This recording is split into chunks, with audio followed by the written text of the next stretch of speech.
Rory Mcilroy and Bryson DeChambeau just took their feud off the fairway and straight into chaos. Live, unfiltered, and watched by millions. Years of rivalry, pride, and power finally collided in real time. But what the world saw was only the surface. In today's video, I'll break down exactly what happened. Did you speak to him in there? How's he doing, do you know? No idea. Didn't talk to me once all day. Did you try and initiate conversation with Rory at all? He wouldn't talk to me. It started, as all modern rivalries do, with a betrayal disguised as a business decision. Rory Mcilroy stood as the PGA Tour's moral compass, the man who wouldn't take the Saudi millions. Bryson DeChambeau? He dove headfirst into the LIV gold rush, grinning all the way to the bank. And just like that, golf's gentleman's game found its gladiators. By 2024, the two were more than rivals. They were archetypes. Rory, the face of tradition, with a swing so pure it could be bottled and sold as legacy. Bryson, the self-styled scientist, armed with equations, protein shakes, and YouTube bravado. Their duel reached mythic status at Pinehurst when Rory's heartbreak became Bryson's redemption. That bunker shot, that smirk, that smoldering silence on the 18th. From there, the gloves came off. Rory labeled live players duplicitous. Bryson mocked Rory's decade-long choke streak. Golf's polite applause turned into Twitter wars, memes, and moral lectures. Every tee shot was now political, every handshake, theater. By the time 2025 rolled around, this wasn't just golf anymore. It was a civil war with polos and putters, and both men were ready to burn fairways for bragging rights. I promised Luke I would only talk about the European team today. I'm going to stick to it. No, look, I think, again, it's so easy to play into narratives this week and to get swept up in this whole, rivalries and Ryder Cup and whatever it is. All I want to do is go and try and put blue points on the board. I don't care who it's against. The 2025 Masters at Augusta was supposed to be redemption. Instead, it became a psychological thriller in green jackets. Rory Mcilroy and Bryson DeChambeau were paired together, the universe's cruel joke, teeing off in silence thick enough to cut with a 9-iron. Rory's focus was laser sharp, all vengeance and muscle memory. Bryson? He swung like he was trying to break physics, again. As the round unfolded, the crowd sensed the frost. No chatter, no camaraderie. Just the click of clubs and the sound of Augusta's azaleas holding their breath. Rory surged early, a birdie here, an eagle there, while Bryson's experiments fell flat. When the dust settled, Rory slipped on the green jacket, the drought finally over. But in true DeChambeau fashion, Bryson couldn't let silence stay silent. At his press conference, he sighed. Rory didn't talk to me once. The internet ignited. Was it cold-blooded focus or petty revenge? Rory's reply, delivered with trademark Irish edge. We're trying to win the Masters, not make friends. Cue the chaos. That 18-hole frostbite wasn't just golf drama. It was Shakespeare with sand traps. Rory won the trophy, but Bryson won the headlines. Bryson, you and Rory have had some pretty great matches on the course in majors. Yeah. There's also been plenty of viral quotes kind of about him talking about you and you occasionally talking about him. Does it feel like there's a rivalry there? Well, look, I think rivalries are good for the game of golf, and albeit I have the ultimate respect for Rory as a player. The green jacket hadn't even cooled when the feud hit a new gear. Bryson DeChambeau turned from golf pro to podcaster-in-chief, dropping jabs on his Break 50 show. Rory's carrying a chip the size of Northern Ireland. Cue the comment sections, split like a tee box at Pinehurst. Team Rory called Bryson delusional. Team Bryson called Rory a snob. When Rory finally clapped back, it wasn't through a podcast. It was a press conference mic drop. I don't know what he expected, he said. We're competitors, not chums on a Sunday stroll. Translation: Bryson, please take your feelings back to live. Their tension seeped into every tournament that followed.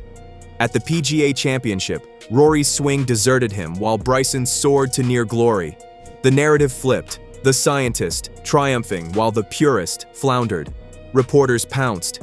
Bryson called Rory's remarks elitist. Rory shot back that Bryson's ego was data-driven nonsense. Even golf legends like Padraig Harrington couldn't resist piling on, calling Bryson's approach bizarre science fiction. By midsummer, every round, every quote, every side-eye became content. golf had its Kardashians, and they wore spikes. The feud was no longer about LIV or PGA, nor even about trophies. It was about dominance, dignity, and the unrelenting need to be right. I don't care who it's against. If I come up against Bryson at some point, that's great.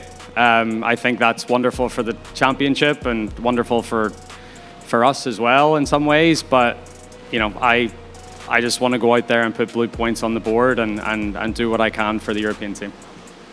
By September 2025, the Ryder Cup wasn't just a tournament. It was a televised therapy session waiting to implode. Europe versus USA, please. The real card read McIlroy versus DeChambeau, round 2. Both men arrived with smirks sharper than their irons. Rory, fresh off a DP World Tour win, couldn't resist twisting the knife. If Bryson wants attention, he'll talk about me. Bryson, podcasting from his Texas lair, fired back. I'll let my drives do the talking. Spoiler, they didn't. Bethpage Black became a circus. American fans heckled Rory like he'd invaded their backyard. "Live traitor," one shouted, ironic, given he was the anti-Live poster boy. Bryson leaned into the chaos, posting gym selfies tagged while Rory just smirked through pressers, muttering about ego chasers. By opening ceremony day, tension crackled like static electricity. When they locked eyes across the fairway, the viral stare-down heard round the internet. It was pure theater. Rory's expression said, "You're the past." Bryson's grin said, "I'm the algorithm." Every fan, every camera, every whisper knew it. If captains paired them head-to-head, golf would never recover. This wasn't just rivalry anymore. It was empire versus rebellion. Shut the fuck up. Ryder Cup Saturday. The moment decorum died. Rory Mcilroy and Bryson DeChambeau weren't even paired, yet somehow managed to steal the entire broadcast. Rory's putter was poetry. Bryson's driver was demolition. The crowd, unhinged.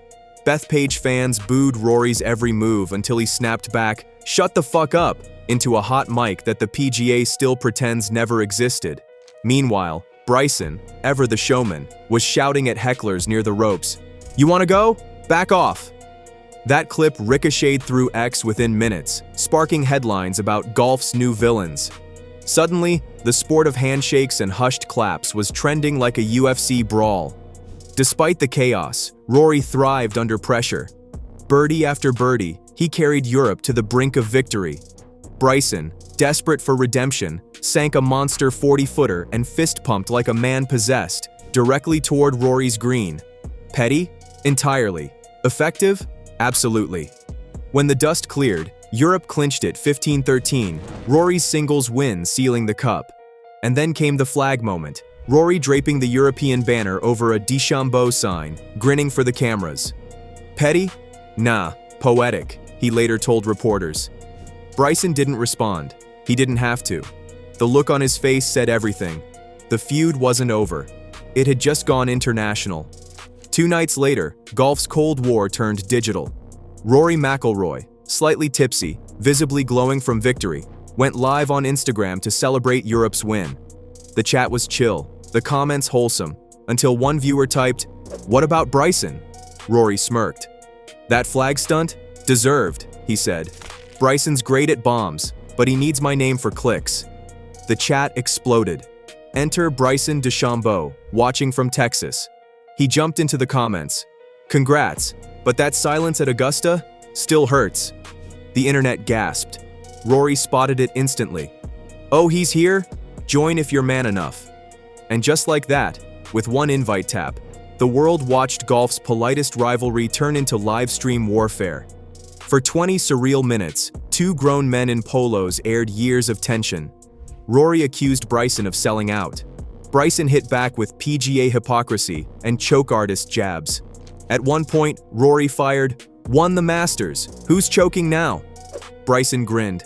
"Fair, respect that." It was chaos, comedy, and catharsis. 1 million viewers, hashtags, trending in 40 countries. When it ended, both claimed victory. Rory told Sky Sports, "Cleared the air, sort of." Bryson posted, "Respect the man, still want to beat him." In the aftermath, Memes flooded timelines. Golf hadn't just gone viral, it had gone cinematic. So was this just friendly fire, or the start of golf's biggest rivalry? Drop your thoughts below, and make sure you're subscribed, because the next chapter in this story might be closer than anyone thinks.